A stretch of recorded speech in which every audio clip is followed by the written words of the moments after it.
નમસ્કાર વિદ્યાર્થી મિત્રો, આપણે આની પહેલાના પીરિયડની અંદર પદ્ય 13 ગીતા અમૃતમ એ ગીતા અમૃતમના આગળના શ્લોક જોઈ ગયા. કુલ શ્લોક એની અંદર 7 છે. એમાંના આપણે 5 શ્લોક વિશે શબ્દસહ ભાષાંતર જોયું. એ 5 શ્લોકનું એક વખત ભાષાંતર કરી અને પછી આપણે આ 2 શ્લોક શબ્દસહ સમજીશું. ગીતા અમૃતમ પદ્ય એ ભગવદ ગીતામાંથી લીધેલું છે. ભગવદ ગીતાના 18 અધ્યાય એ ભગવદ ગીતા મહાભારતના ભીષ્મ પર્વનો એક અંશ છે. એમાં શ્રી કૃષ્ણ ભગવાન અર્જુનને ઉપદેશ આપે છે. એ ઉપદેશ માર્ગદર્શન એ જ ભગવદ ગીતા જે સમગ્ર મનુષ્યને માર્ગદર્શન મળે છે. આ પદ્યની અંદર પહેલો શ્લોક એની અંદર આત્મા વિશે સમજાવતા કહે છે કે આ આત્મા ક્યારેય જન્મતો નથી, ક્યારેય મૃત્યુ પામતો નથી. આ આત્મા થઈને ફરી થશે કે થવાનો છે તેવું નથી. આ આત્મા અજન્મા, નિત્ય, શાશ્વત, પુરાણ, શરીર હણાઈ જતા પણ હણાતો નથી. બીજો શ્લોક જન્મ મૃત્યુ વિશે સમજાવે છે કે જેનો જન્મ થાય તેનું મૃત્યુ નિશ્ચિત છે અને જેનું મૃત્યુ થાય તેનો જન્મ નિશ્ચિત છે. તેથી ટાળી ન શકાય તેવી બાબતમાં તારે શોક ન કરવો જોઈએ. ત્રીજો શ્લોક કર્મ વિશે સમજાવતા કહે છે કે કર્મ કરવામાં જ તારો અધિકાર છે, ફળમાં ક્યારેય નહીં. કર્મ ફળની ઈચ્છા વાળો માં ભૂ થઈશ નહીં અને અકર્મણી કર્મ ન કરવામાં તારો સંગ ન થાવ. ત્યાર પછી ચોથો શ્લોક જ્ઞાન વિશે સમજાવે છે કે શ્રદ્ધાવાન જ્ઞાન પ્રાપ્ત કરે છે. તે પછી જેની ઇન્દ્રિયો કાબૂમાં છે તે જ્ઞાન મેળવે છે. જ્ઞાન મેળવી ટૂંક સમયમાં પરમ શાંતિ પ્રાપ્ત કરે છે. ત્યાર પછીના શ્લોકની અંદર 4 પ્રકારના ભક્તો વિશે સમજાવતા કહે છે કે હે અર્જુન, હે ભરતવંશી રાજા, 4 પ્રકારના સદાચારી લોકો મને ભજે છે. હવે પછીના શ્લોકનું ભાષાંતર આપણે આગળ શબ્દસહ આમાં કરીએ. શ્લોક 6 જે તમારે શ્લોક પૂર્તિની અંદર પણ પૂછાઈ શકે. આ જ પદ્યનો બીજો શ્લોક જાતસ્યની ધ્રુવો મૃત્યુ ધ્રુવમ જન્મ મૃતસ્ય ચ તસ્માત અપરિહાર્ય અર્થે ન ત્વમ સોચિતુમ અર્હસી. એ શ્લોક પણ શ્લોક પૂર્તિ માટે પૂછાય. યસ્માન આ શ્લોક પણ શ્લોક પૂર્તિ માટે પૂછાય. એક વખત આપણે આનું શ્લોક ગાન કરી લઈએ અને પછી એને શબ્દસહ સમજીએ. યસ્માનો દ્વિજતે લોકો લોકાનો દ્વિજતે ચય હર્ષામર્ષભયોદ્વેગે મુક્તો યહ સચ મે પ્રિય. આ શ્લોક છે એ 12મા અધ્યાયનો 15મો શ્લોક છે. 12મો અધ્યાય જે ભક્તિ યોગ કહેવાય છે એનો 15મો શ્લોક. આની અંદર ભગવાન છે એ અર્જુનને એમ કહે છે કે એને કેવા લોકો પ્રિય છે, ભગવાનને કેવા લોકો પ્રિય છે એની સમજૂતી આ શ્લોકમાં આપે છે.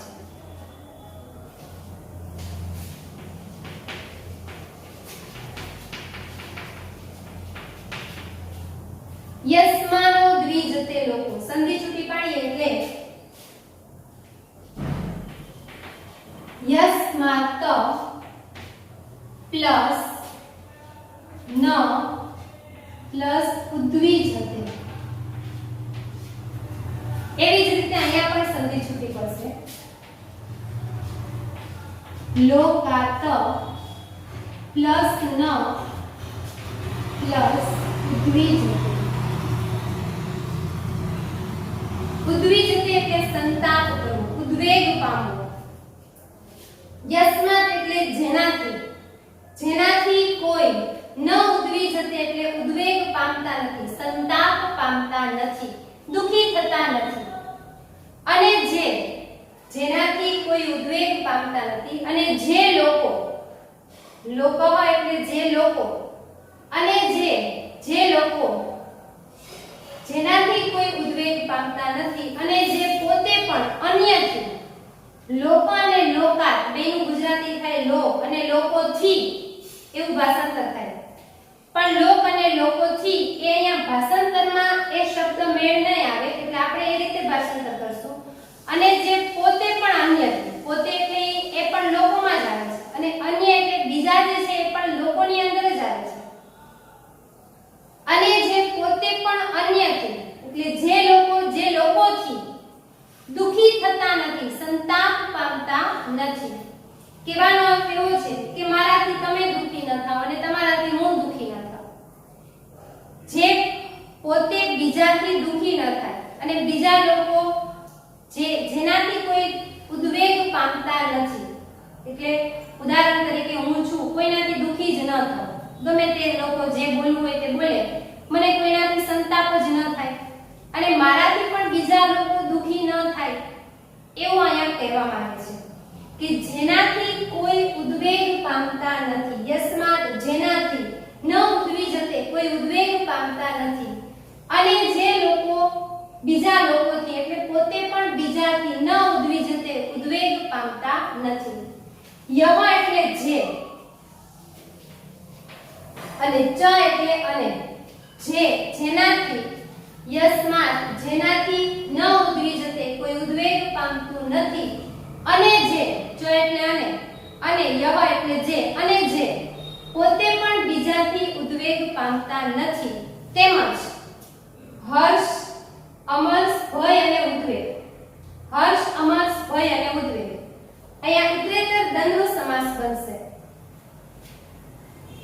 અમર્ષનો અર્થ થાય દુઃખ અને હર્ષ એટલે સુખ ભય એટલે ભય અને ઉદ્વેગ એટલે ચિંતા સંતાપ હર્ષ અમર્ષ ભય અને ઉદ્વેગ હર્ષ અમર્ષ ભય અને ઉદ્વેગથી અહીંયા જેવું સંસ્કૃત છે એવું જ તમે ભાષાંતરની અંદર પણ લખી શકો સુખ દુઃખ ભય અને ચિંતા એવું ન લખો તો પણ ચાલે હર્ષ એટલે સુખ અમર્ષ એટલે દુઃખ ભય એટલે ભય અને ઉદ્વેગ એટલે ચિંતા હર્ષ અમર્ષ ભય અને ઉદ્વેગથી યહ જે મુક્ત છે જે મુક્ત છે સચ મે પ્રિય તે મને પ્રિય છે સહ એટલે તે મને પ્રિય છે ભગવાન એમ કહે છે કે જેનાથી કોઈ ઉદ્વેગ પામતા નથી અને જે પોતે પણ અન્યથી ઉદ્વેગ પામતા નથી તેમજ હર્ષ અમર્ષ ભય અને ઉદ્વેગથી જે મુક્ત છે તે મને પ્રિય છે હર્ષ અમર્ષ ભય અને ઉદ્વેગ એટલે કે ઘણા લોકો છે એની પાસે એને કઈ જોઈતું હોય અને મળી જાય તો એટલા બધા આનંદમાં આવી જાય સુખી થઈ જાય સુખમાં આવી જાય કે ઈશ્વરને ભૂલી જાય છે પછી એ પોતાના સુખની અંદર ઈશ્વરને યાદ કરતા નથી અને સુખમાં છલકાઈ જતા હોય છે એવા લોકો દુખી એટલે કે જે મનુષ્ય એને કોઈ ઈચ્છા હોય અને એ પ્રાપ્ત ન થાય અને બીજા લોકો પાસે એ બધું જુએ એ વસ્તુઓ બધી જુએ અને પોતે દુખી થાય એવા લોકો ભય એટલે એવા મનુષ્યો કે એને પાછળથી એવી બીક હોય વળતા હુમલાની બીક હોય કે આ આવશે ને મને આમ કરશે મારાથી આમ થઈ ગયું છે એવો અંદર ને અંદર ડર સતાવ્યા કરતો હોય એવા લોકો અને ઉદ્વેગ એટલે ચિંતા જે હંમેશા માટે ચિંતિત રહેતા હોય ચિંતા કરતા હોય આમ ન થયું એવા ચિંતિત લોકો એવા લોકો ભગવાનને એ બધાથી જે મુક્ત છે એવા લોકો ભગવાનને પ્રિય છે અને એની અંદર જે સંકળાયેલા રહે છે એવા લોકો ભગવાનને પ્રિય છે નહીં હર્ષ અમર્ષ એટલે કે હર્ષ દુઃખ ભય અને ઉદ્વેગ આ બધાથી જે મુક્ત રહે છે એવા લોકો ભગવાનને પ્રિય છે એની અંદર જે સંકળાયેલા રહે છે એમાં હર્ષ પામે દુખી થાય ભય ઉદ્ભવે ચિંતામાં રહે એવા લોકો ભગવાનને પ્રિય છે નહીં એનાથી જે મુક્ત છે એવા લોકો પ્રિય છે કે ઘણું બધું આવી જતા પણ અતિ છલકાઈ ન જાય અને જ્યારે દુઃખ આવી પડે ત્યારે નાસીપાસ ન થાય કોઈથી ભય ન અનુભવે અને જે ચિંતિત ન રહે એવા લોકો ભગવાનને પ્રિય છે જેનાથી કોઈ ઉદ્વેગ પામતું નથી અને જે પોતે પણ બીજાથી ઉદ્વેગ પામતું પામતા નથી, તેમજ હર્ષ અમર્ષ ભય અને ઉદ્વેગથી જે મુક્ત છે તે મને પ્રિય છે. ત્યાર પછીનો જે શ્લોક છે એ 18મા અધ્યાયનો 30મો શ્લોક છે. 18મો અધ્યાય મોક્ષ સંન્યાસ યોગ, જેનું નામ છે મોક્ષ સંન્યાસ યોગ. અહીંયા સાત્વિકી બુદ્ધિની વાત કરી છે. બુદ્ધિ છે 3 પ્રકારની છે: સાત્વિક, રાજસી અને તામસી. અહીંયા સાત્વિક બુદ્ધિની વાત કરી છે કે જે લોકો કયું કાર્ય કરવું જોઈએ એ કરવા યોગ્ય કાર્ય કરે અને ન કરવા યોગ્ય કાર્યને મૂકી દે અને એ ન કરે, તેમજ ભય અને અભયને પણ જે જાણે છે કે શેનાથી ભય પામવો, શેનાથી ન પામવો, બંધન અને મોક્ષને પણ જે જાણે છે કે કયું કાર્ય બંધન કરતું છે, કયું કાર્ય મોક્ષ આપનારું છે, એ બધું જે જાણે છે, ધર્મના માર્ગે ચાલે છે, સાચો માર્ગ અપનાવે છે, સત્યના માર્ગે ચાલે છે, એ જે બુદ્ધિ છે એ સાત્વિક બુદ્ધિ છે. રાજસી બુદ્ધિ કે જેને કંઈ ખબર જ નથી પડતી કે શું ધર્મ શું અધર્મ, કયો વ્યક્તિ સાચો કયો ખોટો, કયો માર્ગ સત્ય કયો અસત્ય, એની કંઈ ખબર નથી પડતી, એવી બુદ્ધિ એટલે રાજસી બુદ્ધિ. તામસી બુદ્ધિ કોને કહેવાય? તો કે અધર્મના માર્ગે ચાલે, ધર્મનો માર્ગ છોડી દે, અસત્યના માર્ગે ચાલે, સત્યનો માર્ગ છોડી દે, દુર્જનનો સંગ કરે, સજ્જનના સંગને છોડી દે અને બધા ખોટા જ માર્ગ અપનાવે, એ તામસી બુદ્ધિ. તો આવી રીતે 3 પ્રકારના બુદ્ધિની વાત કરે છે. ખોરાક પણ 3 પ્રકારનો, બુદ્ધિ પણ 3 પ્રકારની, રાજસી, તામસી અને સાત્વિક. આ રીતે ગુણ પણ 3 પ્રકારના હોય છે. તો અહીંયા બુદ્ધિ વિશે વાત કરવામાં આવે છે. સાત્વિક બુદ્ધિની કે પ્રવૃત્તિ અને નિવૃત્તિ. પ્રવૃત્તિ એટલે જે કાર્ય કરવા જેવું હોય એ કાર્ય કરે, નિવૃત્તિ એટલે જે કાર્ય ન કરવા જેવું હોય એ કાર્યને છોડી દે. પ્રવૃત્તિ અને નિવૃત્તિ, કાર્ય અને અકાર્ય, કયું કાર્ય કરવું જોઈએ અને કયું ન કરવું જોઈએ, ભય અને અભય, કેનાથી ભય પામવો જોઈએ કેનાથી ન પામવું જોઈએ, ભય અને અભય, બંધન અને મોક્ષ, શું બંધન કરતા છે, શું મોક્ષ આપનારું છે, યહ, જે, યહ એટલે જે, અહીંયા સંધિ છૂટી પડી, યહ પ્લસ વેતિ. વેતિ એટલે જાણે છે, જે જાણે છે તે સાત્વિક બુદ્ધિ છે. સા એટલે તે, બુદ્ધિ એટલે બુદ્ધિ, તે બુદ્ધિ સાત્વિક બુદ્ધિ છે. પાર્થ છે એ સંબોધન છે અને એ શ્લોકમાં પહેલા આવશે. હે પાર્થ, હે પાર્થ, પ્રવૃત્તિ અને નિવૃત્તિ, કાર્ય અને અકાર્ય, ભય અને અભય, બંધન અને મોક્ષને જે જાણે છે તે સાત્વિક બુદ્ધિ છે. તે બુદ્ધિ સાત્વિક બુદ્ધિ છે. હે પાર્થ, પ્રવૃત્તિ અને નિવૃત્તિ, કાર્ય અને અકાર્ય, ભય અને અભય, બંધન અને મોક્ષને જે જાણે છે તે બુદ્ધિ સાત્વિક બુદ્ધિ છે. બે શ્લોકનો એક વખત ભાષાંતર જોઈ લઈએ. જેનાથી કોઈ ઉદ્વેગ પામતું નથી અને જે પોતે પણ બીજાથી ઉદ્વેગ પામતા નથી, તેમજ હર્ષ અમર્ષ ભય અને ઉદ્વેગથી જે મુક્ત છે તે મને પ્રિય છે. હે પાર્થ, પ્રવૃત્તિ અને નિવૃત્તિ, કાર્ય અને અકાર્ય, ભય અને અભય, બંધન અને મોક્ષને જે જાણે છે તે સાત્વિક બુદ્ધિ છે. કાર્ય અને અકાર્ય, ભય અને અભય ઇતરેતર દ્વંદ્વ સમાસ છે. હર્ષ અમર્ષ ભય અને ઉદ્વેગ પણ ઇતરેતર દ્વંદ્વ સમાસ થાય. પદ્ય 13 નો આપણે સ્વાધ્યાય જોઈએ તો સ્વાધ્યાયની અંદર જે સંસ્કૃતના પ્રશ્ન જવાબ છે, પ્રશ્ન 2, એની અંદર અજમન નિત્ય શાશ્વત પુરાણ કહો, એટલે અજન્મા નિત્ય શાશ્વત પુરાણ કોણ છે? તો કે આત્મા.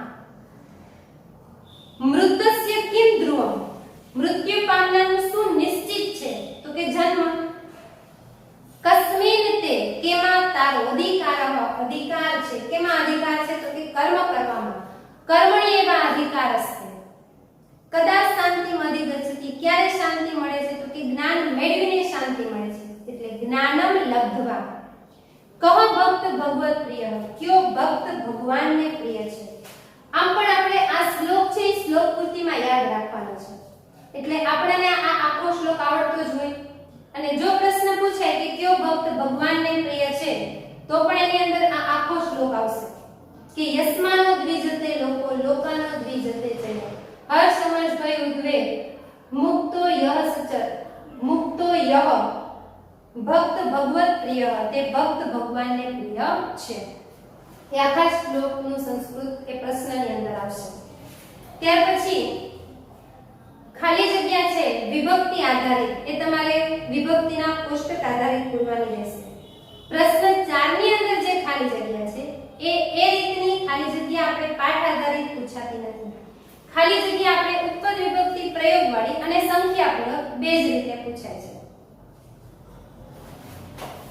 પ્રશ્ન 5 પ્રશ્નાર્થ વાક્ય બનાવો, એ પણ આપણે પેપર સ્ટાઇલની અંદર છે નહીં. સંધિ એ આપણે જ્યારે સંધિ શીખશું ત્યારે એની અંદર જોશું. સમાસ ગીતાનું અમૃત ષષ્ઠી તત્પુરુષ સમાસ. અપરિહાર્ય નય તત્પુરુષ સમાસ. જેની ઇન્દ્રિયો કાબૂમાં છે તે બહુવ્રીહી સમાસ. હર્ષ સમર્ષ ભય અને ઉદ્વેગ ઇતરેતર દ્વંદ્વ સમાસ. ભય અને અભય એમાં પણ ઇતરેતર દ્વંદ્વ સમાસ. પ્રશ્ન 8 જે શ્લોક પૂર્તિમાં બે શ્લોક આપેલા છે આપણે જોઈ ગયા, અને 9 અર્થ વિસ્તારમાં 3 જ શ્લોક આપેલા છે, પણ આ પાઠ પદ્ય 13 એના સાથે શ્લોકમાંથી ગમે તે શ્લોકનો અર્થ વિસ્તાર પૂછાઈ શકે, એટલે બધા શ્લોક અર્થ વિસ્તારની જેમ જ તૈયારી કરતી જવી. તો અહીં આપણું આ પદ્ય 13 પૂરું થાય છે. આનું સ્વાધ્યાય પણ તમારે નોટબુકમાં લખવાનું રહેશે. અર્થ વિસ્તાર તમારે તમારી રીતે ભગવદ ગીતાના શ્લોક વાંચી અને એના આધારિત તમારી રીતે બનાવવાના થશે અને તૈયારી કરવાની રહેશે. જે સ્વાધ્યાયની અંદર આપેલા છે એ આપણે પીડીએફ ની અંદર આ પાઠ મૂકશું એની સાથે આવી જશે. તો શબ્દશઃ ભાષાંતર વ્યાકરણ સાથે તૈયાર કરી લેવું. અહીં આપણું આ પદ્ય 13 પૂરું થાય છે ને હવે પછીના પીરિયડની અંદર આપણે નવા પાઠ સાથે ફરી મળીશું. અસ્તુ. જય હિન્દ.